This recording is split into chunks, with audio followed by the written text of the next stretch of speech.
This video will explain the types of digital activities available on miniPCR Digital and show you how to preview and assign them to your students. miniPCR Digital is home to a growing library of digital activities you can assign to your students. Digital activities include lab companions, which are intended to guide students through a hands-on miniPCR learning lab, and lab simulations, which are fully virtual labs that do not involve a hands-on component. A digital lab usually encompasses both the lab companion and lab simulation versions of an experiment. You can review an up-to-date listing of available activities by clicking the Browse Activities tab on your dashboard. From there, you can click any activity to review its full contents. Assign activities to your students at the time of class creation by checking the boxes next to the activities you'd like to assign. Free activities can be assigned without a license.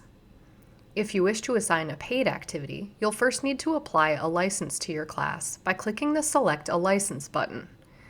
The type of license you have applied will determine which activities you can assign.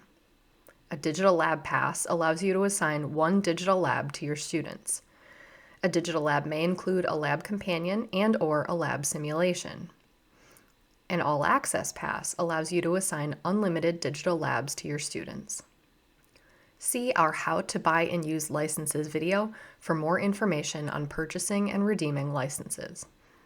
Activities can also be assigned to existing classes. From the Classes tab of your dashboard, click the Activities button for your class and then the Assign Activity button. This will take you to the Edit Class screen, where you can assign new activities and, if needed, apply additional licenses to your class.